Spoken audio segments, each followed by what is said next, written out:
Hi, I'm Doug Turnbull. This video and the enclosed handbook will give you basic information for metal preparation, including disassembly, screw repair, polishing, and various finishes. We will also explain the differences between refinishing and restoration. But the most important piece of advice is to take your time and follow all the steps set in this video. Whether your firearm is a tool for hunting, a family heirloom, or a rare collector's piece, you want to conserve its original condition to guard its value and preserve it for future generations. But sometimes, due to neglect or accidental exposure to the elements or other mishap, a firearm falls into disrepair. How can you restore it to its original condition or to as good a condition as possible? Well, much of the work you may need to have done will probably have to be performed by skilled craftsmen, highly trained and experienced in the field of firearm restoration, such as the professionals at Doug Turnbull Restoration. However, there may be much you can do to prepare your firearm for refinishing or restoration, saving you money and giving you the personal satisfaction of doing the work yourself. Refinishing a firearm usually means polishing wood and metal surfaces, then applying correct finishes. Restoration is the process of returning a firearm to original condition. The look a firearm has is a combination of reflection on polished and matte surfaces, subtle color differences in finish, how screw heads look and fit, the quality of wood, checkering, and engraving, all working together to make that firearm as unique today as when it left the factory. Restoration takes a firearm to this degree of detail, and in order to get this detail correct, you need to study good original condition firearms from the same era. The final grit used to polish and the direction of polish may vary considerably from year to year, even on the same firearm. An example of this is illustrated in Clausen's book on the 1911 .45 caliber auto. Models manufactured in 1912 had a highly polished finish, up to 600 grit. In 1918, the auto had a coarser finish, closer to a 120 grit. The polish direction is also different on many of the parts. Polishing either incorrectly would ruin its appearance and value. In order to do quality restoration and preserve the look of your firearm, you need to study books, look at good original examples, and have an understanding how the polished parts will look with the finish applied. The secret of refinishing and restoration begins with the metal preparation. You would not want to polish a set of double barrels to 600 grit because they would not have the proper look of an original set. Know as much as possible about your firearm before beginning. Wait, can your firearm be restored? You need to assess how bad the damage is before beginning. Here's a Colt Lightning, and it's in very poor shape. It's been neglected because of its age, the abuse that it's been through, the parts missing, the cost of replacing parts, and just finding parts. Unless it's a family heirloom or of great personal interest, it would really be best to leave this gun as a parts gun, set it in a corner, tell lies about it. Remember, every firearm will have a different set of parts and polishing directions. We suggest you have your local gunsmith evaluate your firearm and answer any questions you have before you begin. Also, if your firearm is very ornate or heavily engraved, it may be best to let the experts do all the work, including the preparation, rather than risk the artistic integrity of your firearm. Basic steps and techniques outlined here provide an overview of finish removal and metal preparation. Every firearm is different and will require special care in removing the finish and polishing parts. Be sure to work carefully, and anytime you're unsure of what to do next, stop and ask a professional gunsmith for help. In part 1 of this video, you'll see an overview of tools and tips to help you get started. Part 2 looks at screwdrivers and screws from bits to head repair. Part 3, a basic overview of disassembly with some helpful tips.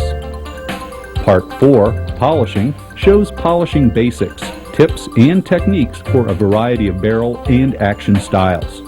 And packing your firearm for shipping is covered in Part 5.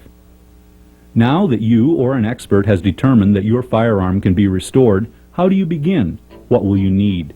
The following is a list of tools for preparing your firearm for refinishing or restoration. Since all guns are different, you may find you will have to add to the list, or you may not need every item. But generally, these are the tools you will need for the processes shown.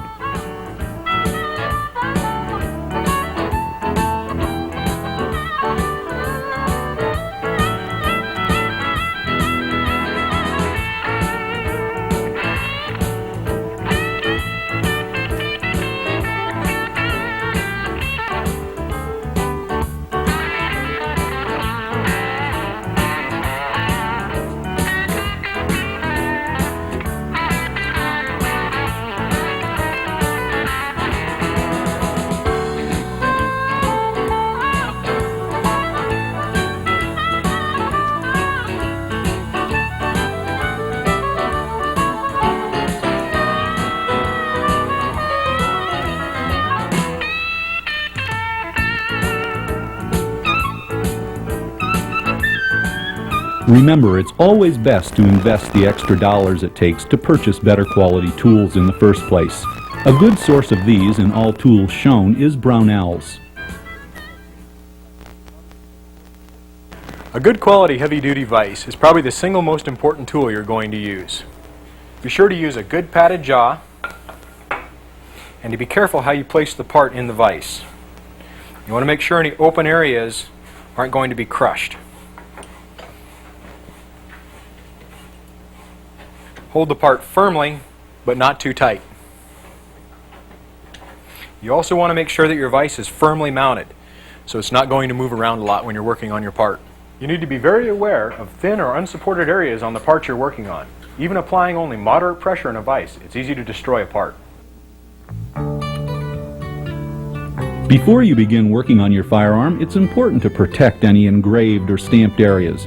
Covering them with tape and polishing up to but not over the area is the preferred method. However, when the engraved areas are polished, they will need to be recut by an engraver. The pattern he uses is called a lift or pull and is taken from the firearm before any polishing is done. This will ensure the best possible reproduction when the engraving is recut. Remember, it's expensive to recut lettering and engraving and make it look original, so be careful when polishing around lettered or engraved areas. You will need clear tape, inletting black, cotton swabs, and a sheet of bright white paper. Swab inletting black on the area to be pulled. Try to include shape and location markers such as screw holes and edges. Cover the area with clear tape and rub gently. Remove and place the tape on the white paper. Be sure to make a copy for safekeeping. Right now we're going to take a smoke pull or an ink pull of a gun that has a little bit finer detail engraving and some shading lines on it. You want to make sure you can get these with a little bit lighter coat of ink so that all the detail shows up. Otherwise the engraver, if he hasn't seen one before, will have a hard time getting the cutting exactly right. This area right in here has some real fine shading in it, so we want to make sure that we don't fill those up completely.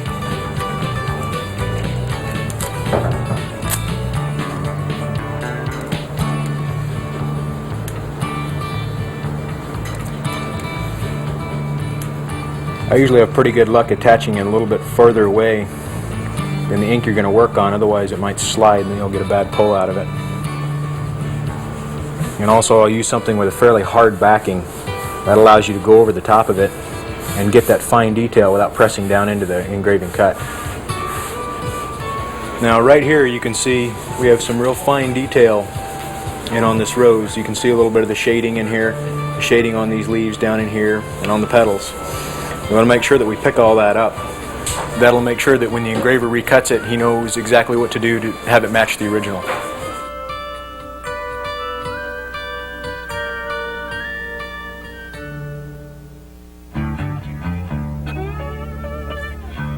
Some of the smaller pieces of the action may be hard to hold and polish at the same time. It may be necessary to build a jig so the part can be held in a vise while polishing.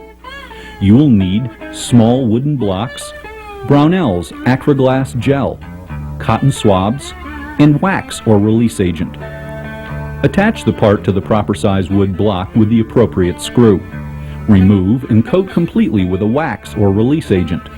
Then reattach the part to the block. Mix Acroglass gel, a 2-part epoxy, according to the manufacturer's instructions. Thicker in consistency than regular epoxies, Acroglass gel won't flatten out as it hardens. Build the gel up around the part and let set until firm. Then remove the part and let harden. Return the part to the molded jig and fasten down with the appropriate screw. The jig now holds the small part in place so that you can easily polish it.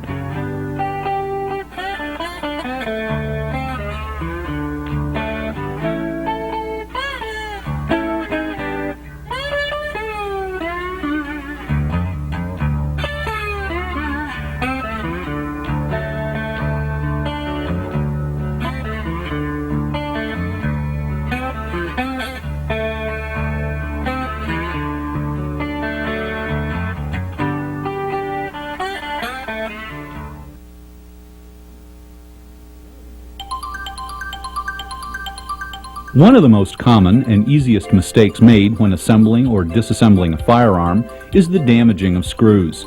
The screwdriver bit should fit the screw slot precisely.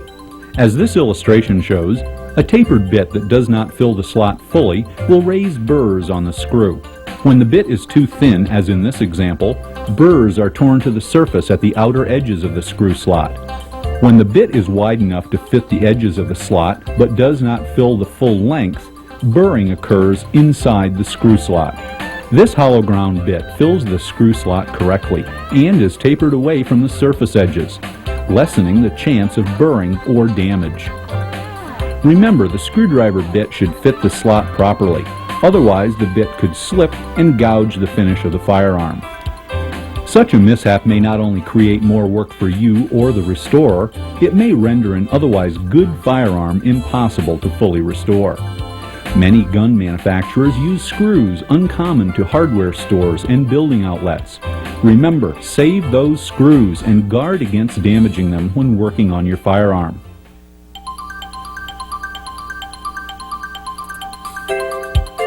If a screw is damaged, it may be repaired, though the process is delicate and often difficult.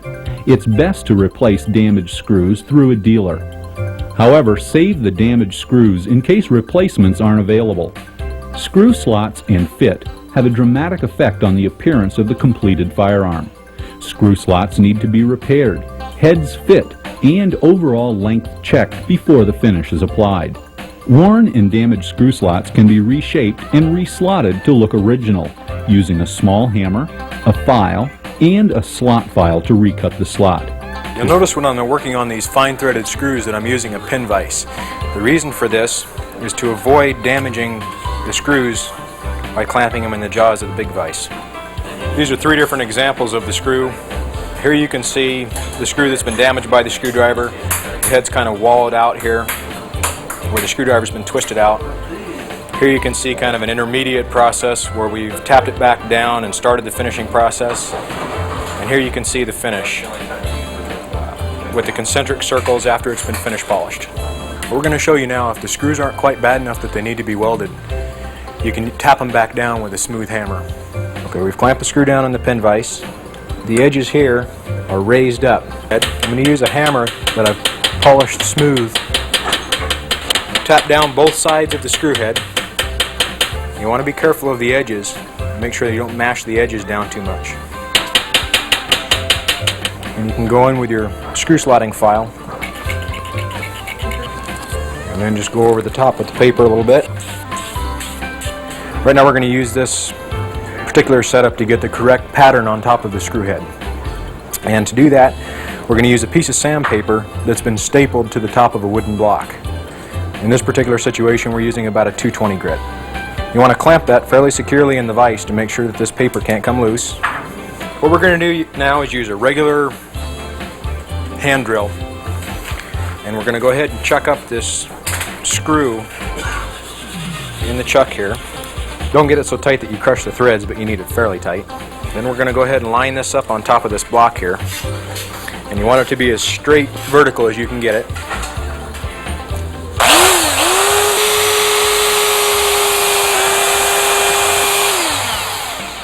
This will give you a good polished surface with the lines going in a circular concentric pattern, and that'll give a pretty close definition to what the original guns had.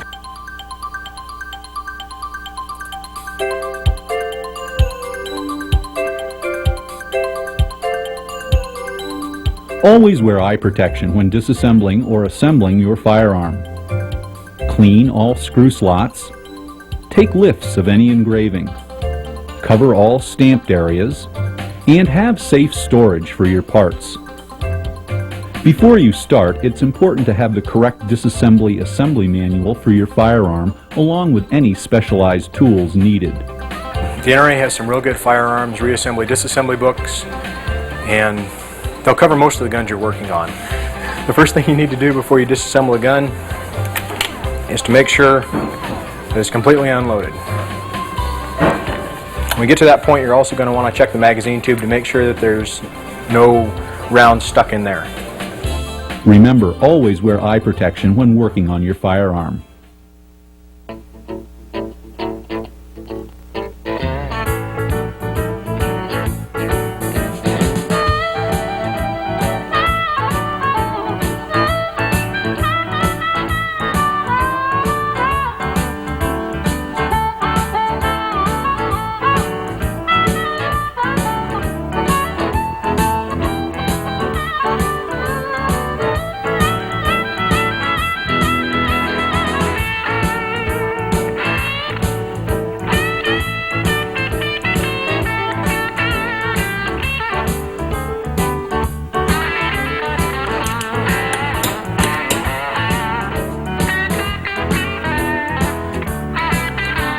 Another thing you want to be careful of when you're disassembling the guns is anywhere there might be a captive spring.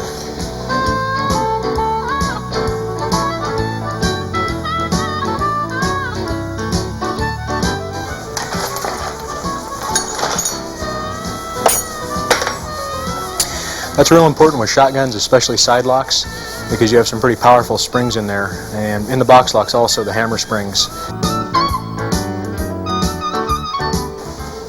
There's a couple different types of dovetails, and in Winchester rifles you'll find one that rotates, so you got to be sure not to just drive it out or you'll ruin it.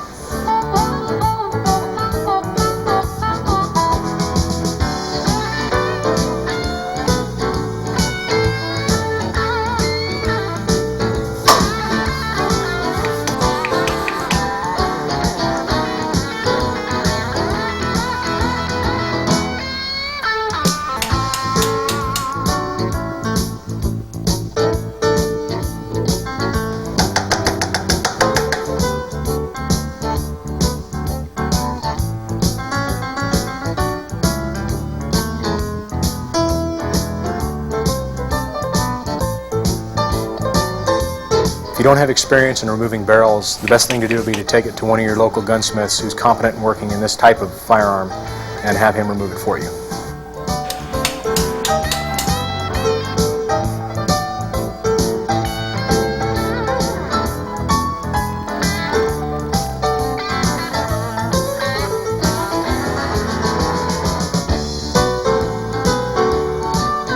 After disassembly, degrease and clean all parts. Be sure to wear gloves and eye protection when working with any solvents. There's a lot of different ways to clean up a gun. The way we're going to use here, just with some solvent and a toothbrush.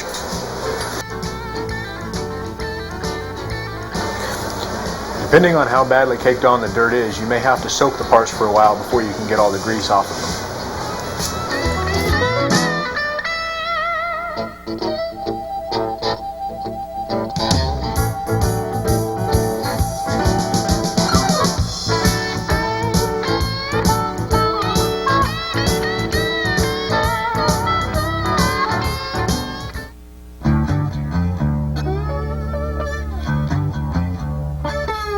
Now that you've disassembled your firearm with care not to damage the screws, ornate engraving, or any lettering or numbering that may be stamped into the parts, what now? Rule number 1, take your time. Always take your time. Focus on the fine details. Don't hurry. Plan enough time to finish all the steps. First, check for the direction of the polish lines in the factory finish. Turn the piece under a light until the lines show up. If you can't see any polish lines, guess at the easiest direction that the factory could polish the piece. You will want to have your finish polish in this direction. Make sure your firearm is held firmly in a vise. When working on a set of barrels, I like to clamp them in soft jaws in a vise. Usually we'll use a set of wood and felt jaws. You need to clamp the barrel firmly, but not so tightly that you'll crush it. You have to be careful with all types of barrels, but shotgun barrels are usually thinner than most, so it's very important not to crush them in the vise. Back sandpaper with flat wooden block or dowel. A lot of times it's better to use a wooden block than a file when you're sanding flat surfaces. This will avoid any chance of slipping off with the file and damaging your part. Go ahead and wrap the paper around the wooden block, making sure that your block has a good flat surface. And when you're working on a curved surface like a barrel, you want to work lengthwise to avoid getting ripples in it. And you're also going to turn the block as you work around the barrel. This will avoid getting a flat spot in one area.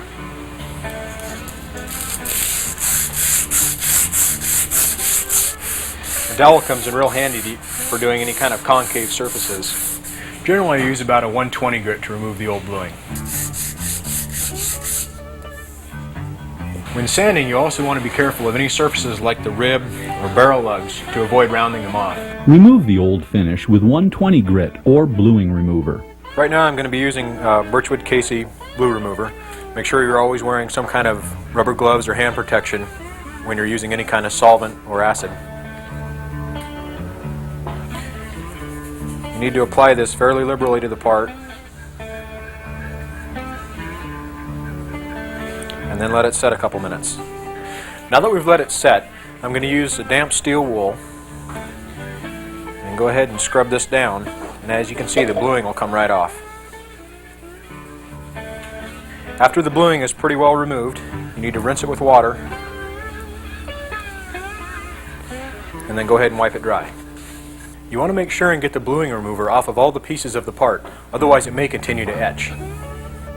File only when you have to. Generally, it's better to avoid filing if possible, but if you have deep pitting or nicks, it may become necessary.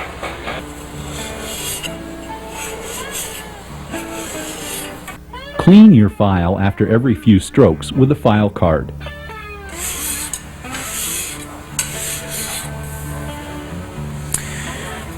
It's real important to use a file card frequently when you're working to remove all the chips and all the burrs out of the file. A burr stuck in the file can gouge the surface. Remember, taking your time now can save you a lot of time later. How you polish depends largely on what type of barrel you're polishing. The three basic types are double, octagon, and round. When working on an octagon barrel, be sure that your file is flush with the flat of the barrel. This will keep your edges sharp and straight. When filing a rounded surfaces such as this barrel, you want to make sure that you use a sweeping motion that follows the curve of the barrel. I'm going to keep the file in length with the barrel to make sure that I don't get a dip. If you use it this way, you'll have a tendency to get hollows. We have a round barrel here, and I'm going to use about a 120 grit paper in a whipsaw motion, kind of like shining a shoe. And I'm just going to use that to go ahead and take the bluing off of the barrel. Making sure that you move the angle of your paper quite a bit to avoid getting any flat spots. Dowels of different sizes are real handy when working on concave surfaces. You can wrap the paper around them, and it'll help you get a nice even finish without ripples.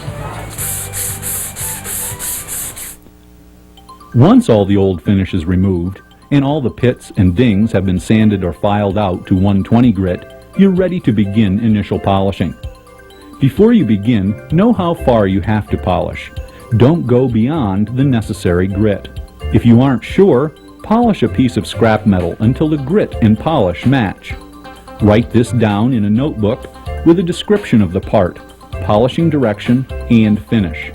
You may be able to find original grit and polish direction lines under protected areas on the barrel or under grips. Use these as a reference point for final polish and direction. A general guide to polishing grit is doubles. over-under, and octagon barrels will be polished to 180 grit with the lines going lengthwise. Round barrels can be polished in either direction, so always check for the original polish lines. Sand completely with the lowest grade, then switch to the next finer grade. Angle your strokes slightly with each grade to get deeper grit and remove stroke marks from previous grades. It's always a good idea to change the direction of your angle a little bit. This will allow you to see when all the previous grit lines are gone. You still have to make sure that you keep flush with the surface that you're working on though, otherwise you might roll the edges. Be sure to use all the grits in sequence. Be picky about removing all the previous grit lines. And also, be sure to use all your grits in sequence from coarsest to finest. Remember, the polishing marks are going to show up more after the new finish is applied. After you've finished with your polishing, it's a good idea to check the barrel in a couple different angles of light to make sure that you don't have any cross grit or if you have any lines that are going the wrong angle. You can also tell if the lines are going in the correct direction for a factory finish. A general guide to polishing receivers is lever actions are polished to 600 grit. Earlier series are bright and the later series more matte. Levers and other parts will be polished to 240 or 320 grit. Receivers of some doubles will have a high luster, while others will be more matte in appearance. It's always best to look at original examples of firearms like yours or books before beginning. Preparing the action parts of your firearm can be tricky. There are a few rules and cautions that should be followed. You want to make sure that you do all the curved surfaces first. For example, if you were doing this action here, you'd want to make sure that you did these curved surfaces before doing the flats. This will enable you to get a nice sharp edge. It's critical to be aware of any bearing surfaces when you're polishing the actions. For example, the top of this bolt where it bears against the inside of the action, this area here where it's going to bear against the stock, or the inside of this shotgun action where the breech will bear against the barrels. If you polish any of these surfaces, no matter how tempting it may be, you can actually make your gun unsafe. Another common bearing surface that people polish when they shouldn't is the surface where the barrel meets the breech on the action right here. Under no circumstances should you file, sand, or polish the sear area of any firearm. Doing so will render the firearm unsafe. Another important thing to be aware of when you're polishing is to make sure that all your fitted parts are connected before you start. For example, you want this lock plate to be flush and in place. That'll allow you to get a nice smooth surface on here and not end up with rolled edges in between them. When you have fitting parts, it's important to polish them together. For example, on this action, the lower tang in the action. So when we polish with our dowel and sandpaper here, make sure we get a nice smooth surface and the edges between the two parts will stay even. Always polish towards the flat surface. When polishing a curved surface, there's a couple things you want to be careful of and make sure you do. You want to make sure that you polish towards the flat edge, not away from it. This will enable you to keep the edge parallel and sharp. Cover the entire opening when polishing screw holes. Here's an example of a properly polished tang. The screw holes are nice and round. To ensure that they stay that way when you're polishing, make sure that you cover the entire screw hole. If you polish it just halfway, you'll tend to make them oblong. For some of the curved inside surfaces, I'll use a round wooden dowel. It makes it a little easier to get into some areas.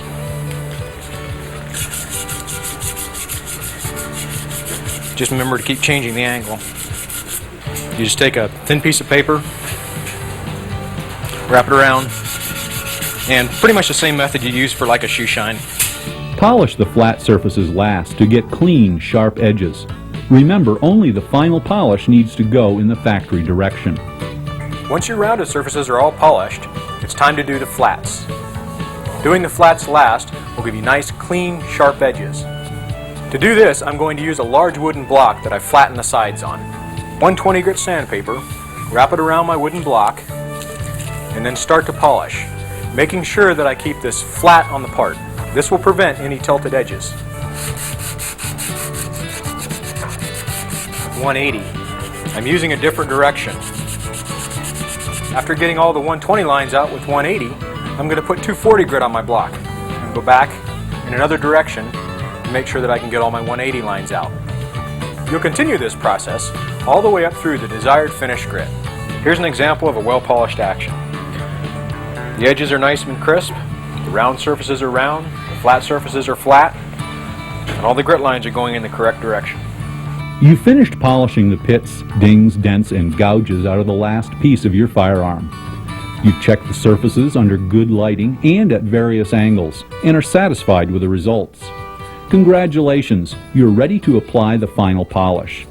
It doesn't matter in which direction you begin polishing, as long as you finish in the direction of the original factory polish.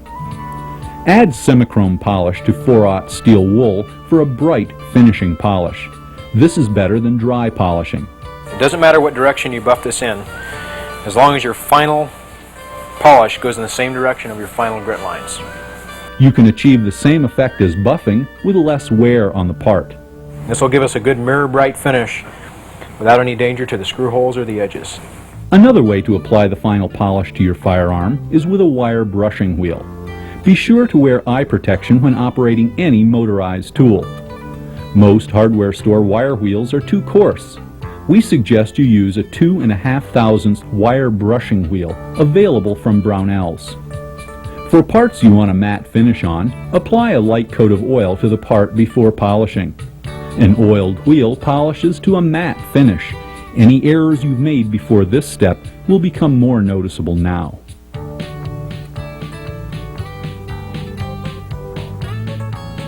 There are several different types of finish that can be used in restoring your firearm: rust blue, niter blue, charcoal blue, and case color.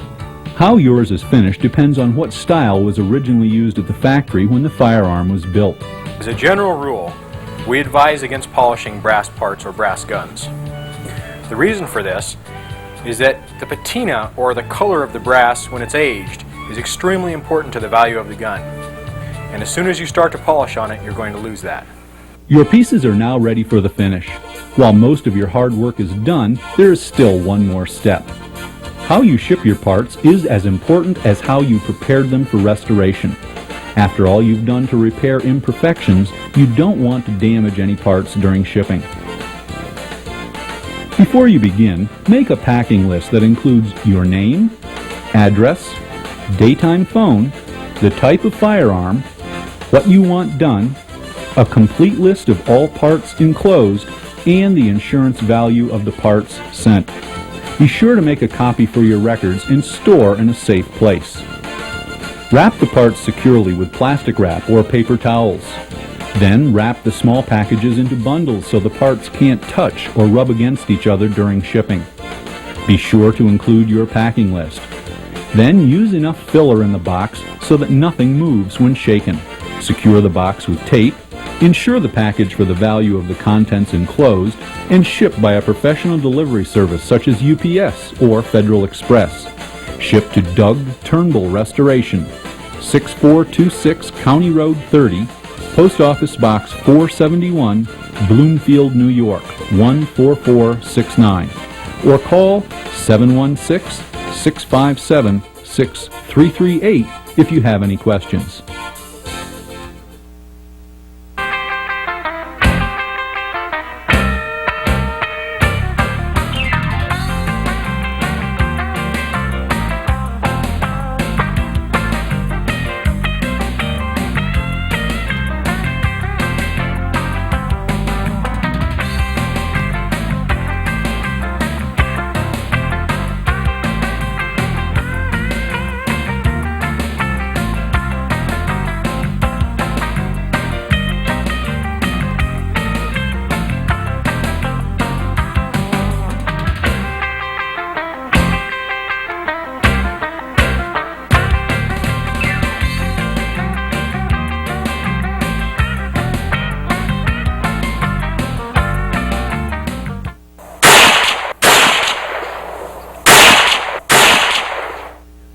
We hope you found the information in this video useful in understanding some of the differences between refinishing and restoration. The basic steps are the same. The main variable is to what degree of polish you take each part. With this in mind, and using original finishes, you can make your firearm look however you like.